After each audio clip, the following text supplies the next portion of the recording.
Welcome everyone. So continue करते हैं हमारी सीरीज को। पिछले सीरीज में हमने बात की थी टैक्स की एंड थोड़ा ड्रॉबैक्स की और awareness, at the same time comparison किया था दूसरे financial instruments like your FD, annuities and other.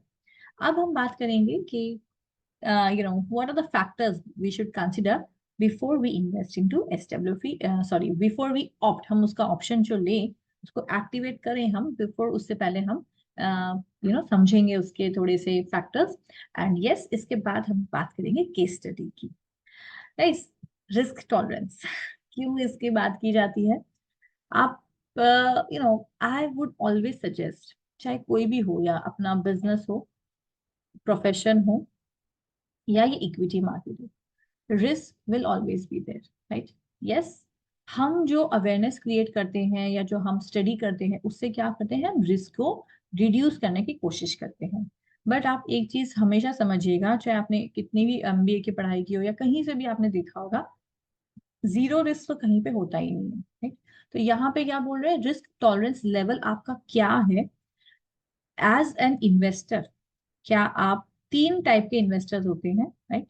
जिसका रिस्क टेकिंग कैपेसिटी बहुत हाई होता है, जिनका बहुत मॉडरेट होता है, और जिनका बहुत ही लो होता है। तो आप किस कैटेगरी में है गाइस, अकॉर्डिंगली आप ये SWP का ऑप्शन चूज करिएगा, राइट? सो इवैल्यूएट रिस्क एपेटाइट, मतलब आपका कितना है पोटेंशियल रिस्क उठाने का, and market volatility, because market से लिंक्ड है। तो मार्केट के अप डाउन्स का तो इस पे असर आएगा ही आएगा, you can not avoid that. तो आपके रिस्क एपेटाइट के हिसाब से you should opt for SWP। What is SWP? Systematic withdrawal plan. Coming to the investment horizon, मैंने बिगनिंग में, मेरी सीरीज के बिगनिंग में आपसे कहा था कि कहीं भी जब हमें वेल्थ क्रिएट करनी है तो उसका नंबर वन स्टेप क्या है, टू क्रिएट योर गोल। अगर हमारे पास ये नहीं है गाइस, गोल में भी बहुत सारे इसके एलिमेंट्स होते हैं। मेरी नई सीरीज में हम जरूर से बात करेंगे गोल्स के बारे में। अगर हमारे पास गोल नहीं है विथ प्रॉपर क्लैरिटी, तो हम इन्वेस्टमेंट्स का क्या हॉरिजॉन बनाए, 1 साल, 5 साल, 3 साल, 10 साल, राइट? तो ये सब अपने इन्वेस्टमेंट्स वगैरह करते हैं तो हमें ये पता होना चाहिए कि भाई हमें कितने टर्म के लिए इन्वेस्ट करना है। Ensure alignment with financial goals and duration. आ गया फिर से, ड्यूरेशन मतलब होता है भाई 5 साल के लिए, 10 साल के लिए, 15 साल के लिए, कब तक हमको विड्रॉ करना है और कितना विड्रॉ करना है। ये दो चीज हमें बहुत अच्छे से पता होनी चाहिए। ये चीज पता होने से क्या होगा पता है, SWP का आप बेस्ट बेनिफिट ले सकते हैं, right? So before we start, आप उससे पहले अपना गोल एंड ड्यूरेशन फिक्स कर लीजिएगा, राइट? अच्छा, ऐसा नहीं कि आपने एक बार फिक्स किया तो वो चेंज नहीं होगा, चेंज हो सकता है, बट इनिशियली 1 या 2 साल के लिए आप कर लीजिए, एंड उसके बाद उसको अकॉर्डिंगली फिर से कस्टमाइज भी किया जा सकता है। Market condition, consider market performance and trends. एक बात और समझिएगा गाइस, अगर मार्केट प्रोग्रेसिव है, ठीक है, प्रोग्रेसिव है, तो आपको क्या करना चाहिए, तब आप ज्यादा विड्रॉ करिए क्योंकि आपको बेनिफिट ज्यादा मिलेगा। पर जब मार्केट थोड़ा सा डाउन ट्रेंड जा रहा है, नीचे जा रहा है, तब आप विड्रॉल कम करिए। क्यों? क्योंकि जब आप तब विड्रॉल ज्यादा करेंगे ना, तो आप, एक तो आपका पैसा बढ़ेगा नहीं क्योंकि मार्केट सपोर्ट नहीं कर रहा है, और दूसरी बात ये कि जो कंपाउंडिंग इफेक्ट है ना वो भी स्लो होगा। तो कोशिश करिएगा कि जब मार्केटिंग इंक्रीजिंग ट्रेंड पे है तब आप अपना विड्रॉ करें, आपको जितना करना है। पर जब डाउन ट्रेंड पे है तब थोड़ा सा पैसे को होल्ड करवाइए, तो वो ज्यादा अच्छे से आपका बढ़ता हुआ आपको दिखाई देगा। बट अगर ऐसी सिचुएशन है कि भाई नहीं, आपको तो पैसा चाहिए ही और आप उसमें कम ज्यादा नहीं कर सकते, तब then we need not think anything. आपको जो कैश फ्लो चाहिए आप अकॉर्डिंगली जरूर से उसको आगे बढ़ाते रहिए। Expense ratio and fees, understand the cost involve. मैंने आपसे पहले भी कहा था कि ट्रांजैक्शन फीस को और जो विड्रॉल्स प्लान है उनको प्लीज अच्छे से स्टडी करिएगा। Sorry guys.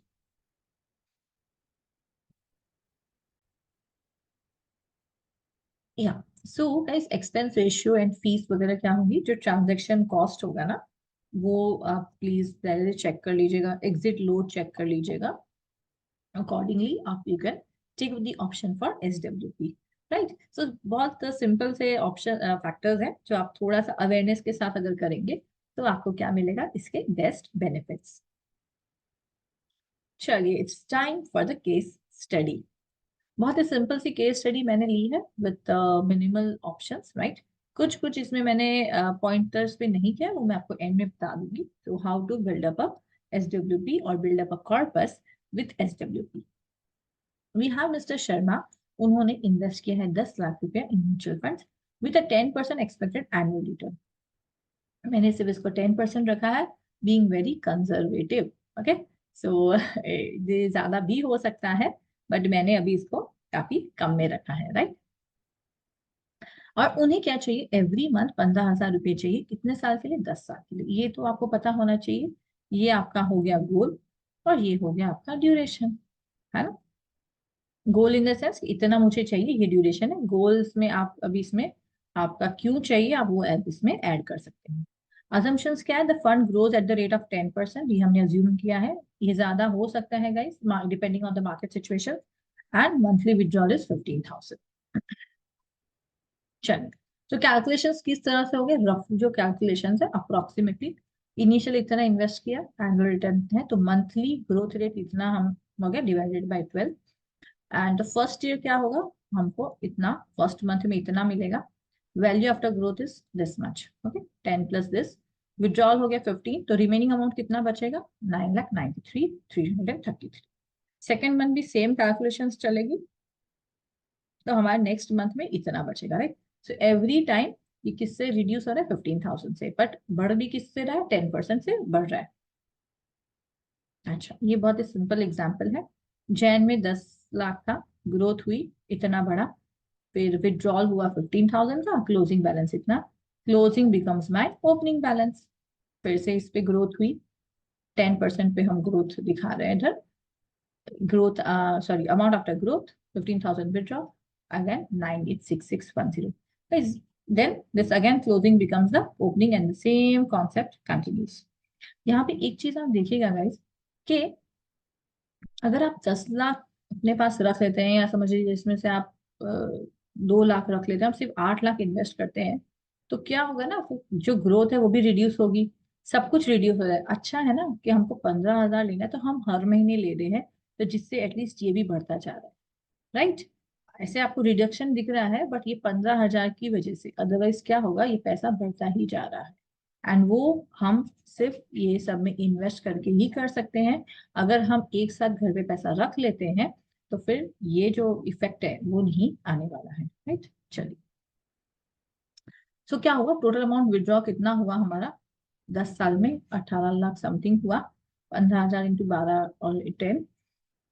हमने इन्वेस्ट कितना किया था गाइस, हमने इन्वेस्ट ऑलमोस्ट किया था 10, would have grown to 25 lakh. वो बढ़ता कितना, 10 साल में 10% के हिसाब से कंपाउंडिंग हो रहा है। अगर आप सिंपल इंटरेस्ट लेंगे ना, तो इतना नहीं होता है ना। ये क्या हो रहा है, कंपाउंड हो रहा है।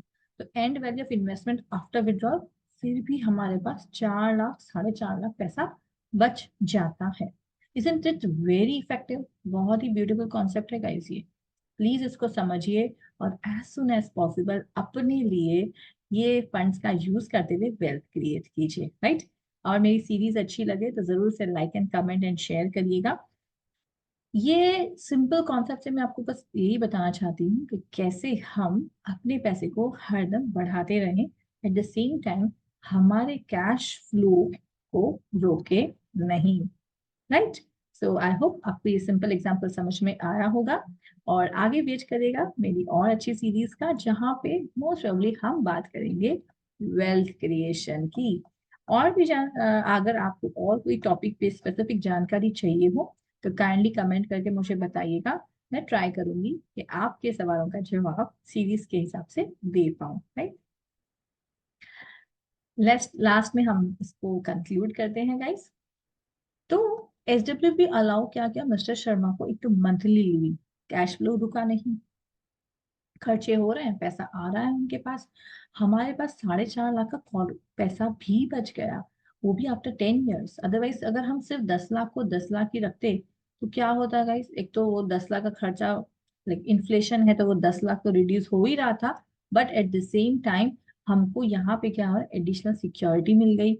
प्लस हमारा पैसा बढ़ता रहा.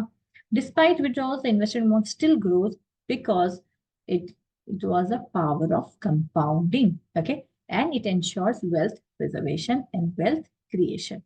राइट. तो ये हमारे सामने है हाउ टू क्रिएट वेल्थ. तो हमारा पूरा फोकस है, मेरी पूरी सीरीज का फोकस यही रहता है गाइस कि कैसे मैं आपको बेस्ट से बेस्ट इंफॉर्मेशन दे सकूं so that you can create wealth. Right. Okay, so just summing up the pros also. Regular income stream है, better than tax efficient compare to fixed deposits है, फ्लेक्सिबिलिटी है, कस्टमाइजेशन एब्सोल्युटली कस्टमाइज है. Right, आप अपने हिसाब से इसको customise कर सकते हैं. यस, जो ड्रॉबैक्स और अवेयरनेस की बात है, market will definitely affect this, इसमें कोई डाउट नहीं है. And every time you withdraw you are depleting your units and can lead to lower future returns. यहाँ पे हमने देखा 10% के हिसाब से नॉर्मली जो बढ़ रहा है, तो भी हमारा कॉर्पस बढ़ रहा है. You know, we are getting something at the end of 10 years also. Sometimes it may happen कि अगर मार्केट सपोर्ट नहीं किया 10 साल बाद, तो हो सकता है आपको कम पैसा मिले. राइट, तो वो एक इसमें जरूर से आप मान के चलिएगा.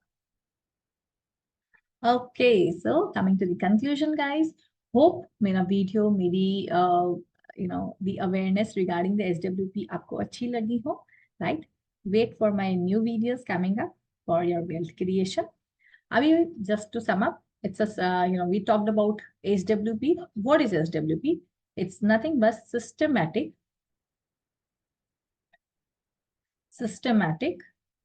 withdrawals plans, right? इसके बारे में हमने बात किया, बेनिफिट्स के बारे में, कुछ हमने ड्रॉबैक्स के बारे में भी बात की.